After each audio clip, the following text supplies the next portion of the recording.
folks. Coach, how are you today? Doing good. What's the update on PJ? He tweeted out that he had successful surgery the other day. Yeah, he had a finger issue that we wanted to get cleaned up. So, good time to do it.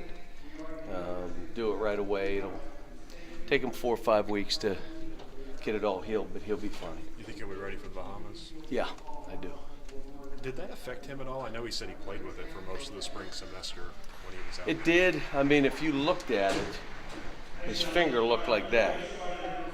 And so, there was no easy time to do it. And he said, look, it's not bothering me that I can't play. It's just, I don't have that finger. I can't use it. So, but yeah, it affected him.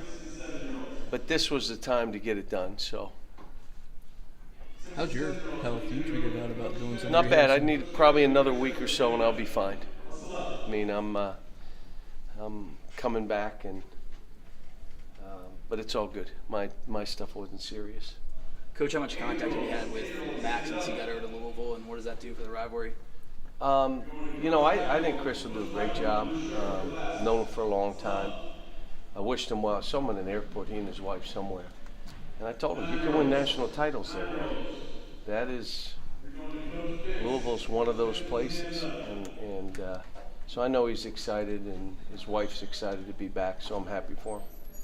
Ken, in the commission's report on basketball, one of the things Condoleezza Rice said is if the NBA doesn't fix one and done by the end of the year, they might be open to making freshmen ineligible permanently. Are you ready to do it for women and other sports? Are you ready to have JV teams and more coaches and spend more money? Don't think that's a solution. I think what will happen is it's going to be a couple years. But you hear that they want to expand the draft. That's about taking more high school kids. My issues, I've stated them from day one. I mean, we give out lifetime scholarships. If a kid does struggle and doesn't make it, he can always come back and finish up. My issue becomes, do we have 8th and 9th and 10th graders all thinking, I don't need education, I got basketball? Well, about 1% or less will make it. Now, who's taking care of those kids? Right now, we've had the highest graduation rate in college basketball history, including African-American basketball players. The highest ever. Why would we change all that? Now, if they want to take 15 kids from high school, and I'm good with it. But to put them in the G League, I'm not good with it. And I say this again, Kentucky's going to eat first, whatever the rules are. We're fine. It's not going to have an effect on us. If you don't think I could figure it out, like, okay, this is happening, how do we do this? Well, you haven't watched my history. So it isn't about us. It's about what is right for these kids. What's societal? What will happen here? That's my issue. I think kids should go to high school. But I think the one and done thing, it's like a gap year for these kids.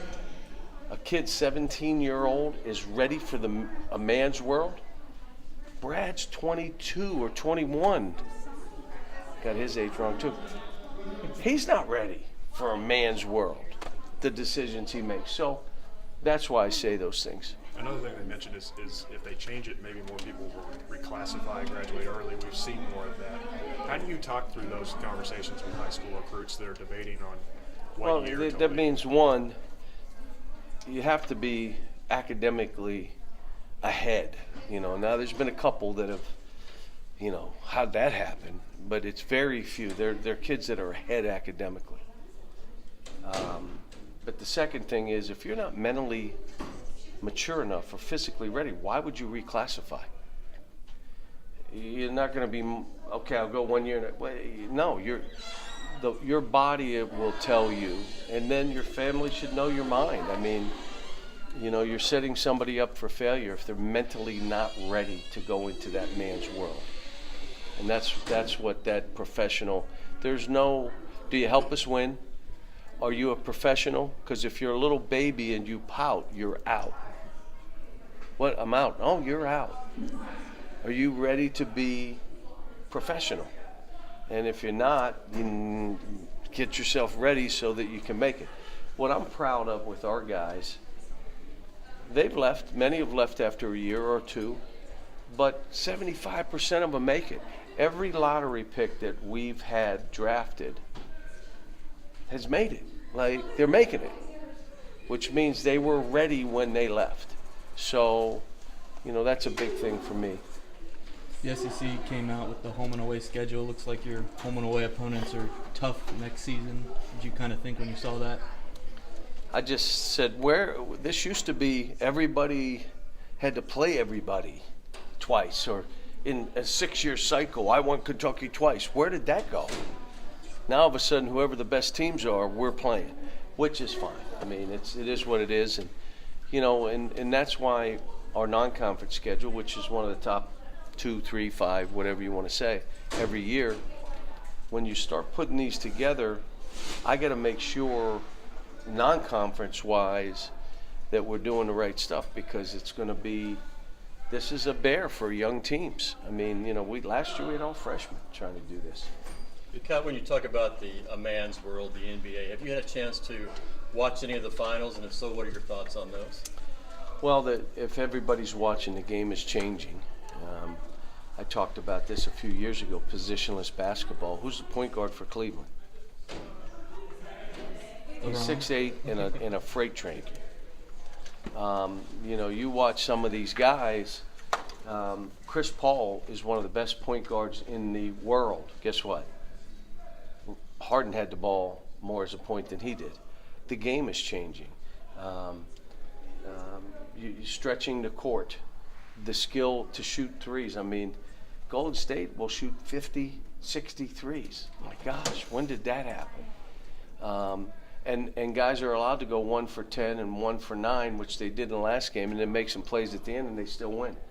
So it's changing, and you know, what we've been gearing to is positionless basketball to prepare kids for that next step. I tell guys all the time, one of the reasons I don't like playing zone, It's because they don't play it in the NBA. they're not playing it in the NBA. So if I play it, it's to change up the game. But if I'm going to do right by these kids, you got to play away. The terminology we use is the same, so that when they do leave us, they're prepared, like nothing stuns them. Like, what does that mean? So, you know, our job is to love on these kids. Their job is to love on each other. If we do right by them, they drag us to championships. It's not the other way around. A lot of people have described Steph Curry as not only the best catch and shoot shooter, but one of the best off the dribble. What's your synopsis? Yeah, but on Curry? if you watch him warm up, part of his warm up is bouncing 2 balls, bouncing the little ball with the. I mean, if you watch his warm up, he has mastered playing with the ball, bouncing the ball. He mastered it, which means it can be done by other players. And what you find out, it's a kind of copycat league. I would imagine there'll be other guys now as you go forward that'll be that good at creating a shot that creates space. You know, you have Harden creating fouls. You know, but it's a copycat league. The one thing about the players in that league, they study each other, and whoever's really good and got it going, believe me, 300 other players are studying him on tape, slowing it down. What's he doing? It's that kind of league, and that's what it means to be professional. You're not going back to the room playing video games. You're professional. You understand now that you're with grown men, and just because you're big doesn't mean you're mentally ready for that stuff. Can you talk about the addition of E.J. Montgomery and what he's going to bring to the team this week? Yeah, I'm excited. You know, he's again. We were talking here positionless. This kid is 6'11", but can play out on the floor, shoot threes. You know, he can bounce it some. Yet he can play near the basket. He can block shots. He's big. Physically, he's got to catch up. He's a young kid. He's comes in at 18 years old. He's young, and so now that physical part of it takes time, and it's taken time with all of our kids. Is he somebody that could have helped last year a lot? Well, like you're looking at him at last year, he was even behind physically then. So it just takes time for these kids. You know, you'd always like to have a guy like that on your team, and you know he could help you, but it's, you know, this what we do and having young kids thrown to the fire like this makes it tough on these kids. Coach, talk about the loss of C.M. Newton and his impact that he had on this game and athletics overall. I don't know if the people in Cincinnati know it, but CM loves Cincinnati. Like, the minute I took the Kentucky job, he said, you have to play in Cincinnati. Why do I have to play in Cincinnati? You don't understand the fans we have in northern Kentucky and in Cincinnati. When he was the AD, they did play in Cincinnati. He felt that strongly about this area. But, you know, I say he was Jerry Colangelo before Jerry Colangelo. He knew how to bring people together. He knew how to get things done. He was ahead of the game globally with USA Basketball, the Olympic team, global basketball, way ahead of the game. He had great ideas, and he went from being a coach to an administrator who then understood coaches. He went and played for Adolph Rupp, coached at Transylvania, so he understood all levels of this. And as within the NCAA, within the NBA, no one had more respect. And that's why I said he was Jerry Colangelo before Jerry Colangelo. He was that guy. What he did for the state of Kentucky and Kentucky when it was a down time for athletics, you know, all that's happening for us started when he decided, I'll leave Vandy, I'll come back, and I'm going to get this right. And he did it. So there's many of us going to be at his funeral Thursday. So I'll be going down, and many from the university will be going down too. Kyle, you talked about the NBA changing. How important has shooting become in your when you're recruiting guys? Well, as you know, that's always free throw shooting more than just shooting. But free throw shooting, I never really look at, or you know, my teams historically have been okay, but when it counts, they've made free throws because I've had tough kids. But shooting right now, last year that hurt us. My first year, 2010, should have won a national title that year, but we'll go 0 for 22 in a game. And from the three-point line, you can't win a game like that. So the league has become a hit-or-miss league. If you make it, you win. If you miss it, you lose. Are you ready for this? If you're really watching a game, all you basketball bennies out there, offensive rebounding plays no part in a pro game anymore. You shoot the ball and you run back. There's no one really. Now, they'll do it on free throws, and every once in a while there'll be one guy in there. But they're not sending 3 and 4 guys to the glass. They're running back. And what they're saying is, we shoot it well enough. We're not going to we're giving up something this end that we don't like the percentages. So you're looking at us, and you're looking at all the guys from Quad A to Emmanuel to Tyler to Jamal to Keldon. You're talking all our big guys. I want to have everyone on the court that can shoot the ball.